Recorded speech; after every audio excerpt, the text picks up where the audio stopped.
إن الحمد لله نصلي ونسلم على نبينا مصطفى محمد صلى الله عليه وسلم وعلى آله وصحبه أجمعين أما بعد أعوذ بالله من الشيطان الرجيم بسم الله الرحمن الرحيم سورة المؤمنون 81 82 അല്ലാഹു സുബ്ഹാനഹു വ തആല മുശ്രിക്കുകളുടെ നിലപാട് വിശദീകരിക്കുകയാണ്. പക്ഷേ അവർ പറഞ്ഞു മുൻഗാമികൾ പറഞ്ഞതുപോലോ തന്നെയാണ് ഇവരും പറഞ്ഞുകൊണ്ടിരിക്കുന്നത്, പാടിക്കൊണ്ടിരിക്കുന്നത്.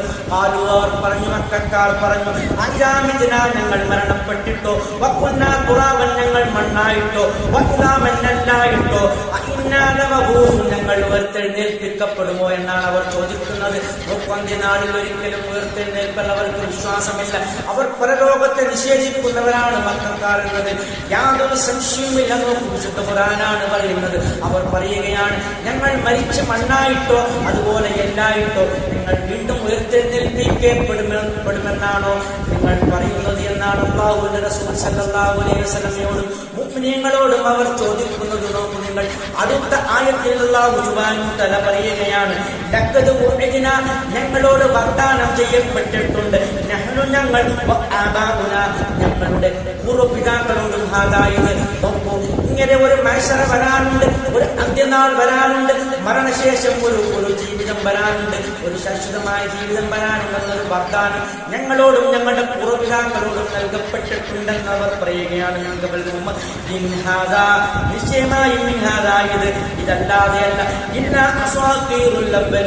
ഇതൊരു പഴങ്കഥ അല്ലെങ്കിൽ ഒരു കെട്ടുകഥയല്ലാതെയല്ല, ഇത് പൂർവീകരുടെ കെട്ടുകഥ മാത്രമാണെന്നാണ് മക്ക മുശ്രിക്കുകൾ പരിഹാസത്തോടുകൂടി പറയുന്നത്. ഒരിക്കലും ഇതൊന്നും സംഭവമില്ല, ഇത് സംഭവിക്കുകയേ ചെയ്യില്ല. ഈ ദുനിയാവ് മാത്രമേ ഉള്ളൂ. ഇവിടെ മനുഷ്യർ ജീവിക്കുന്നു, ഇവിടെ ജനിക്കുന്നു, ഇവിടെ മരിക്കുന്നു, ഇവിടെ ആഹ്ലാദചിത്തരായി അവരവരുടെ കഴിവിനനുസരിച്ചുകൊണ്ട് അവർ മുന്നോട്ട് പോകുന്നു, അവർ ആഹ്ലാദപൂർവമായി ജീവിതം നയിക്കുന്നു എന്ന് മാത്രമേ ഉള്ളൂ. ഇതിന് ശേഷം ഒരു ജീവിതമില്ല എന്നവർ ഖണ്ഡിതമായി അവർ പ്രഖ്യാപിക്കുകയാണ്, ഉറപ്പിച്ച് പറയുകയാണ്. അതേസമയം അള്ളാഹുവിന്റെ സൃഷ്ടിപ്പിലോ അതുപോലെയുള്ള അള്ളാഹുവിന്റെ ദാത്തിലോ ഒന്നും ഒരിക്കലും റബ്ബാണെന്ന കാര്യത്തിലോ അവർക്ക് യാതൊരു സംശയവും ഉണ്ടായിരുന്നില്ല. അതേസമയം ആ പരമമായ ആ ഒരു വലിയ ശക്തി, ആ അള്ളാഹു എന്ന് പറയുന്ന ആ ശക്തിയിലേക്ക് അടുപ്പിക്കുന്നവരും ശുപാർശ ചെയ്യുന്നവരാണ് ഈ സത്താക്കൾ. അതുകൊണ്ട് അള്ളാഹുവിന്റെ ശക്തികൾക്കും ആരാധനാ കർമ്മങ്ങൾ വകവെച്ചു കൊടുക്കണമെന്നാണ് അവർ വിശ്വസിച്ചിരുന്നത്. അതാണ് അവരുടെ അൽഹംദുലില്ലാഹി റബ്ബിൽ ആലമീൻ.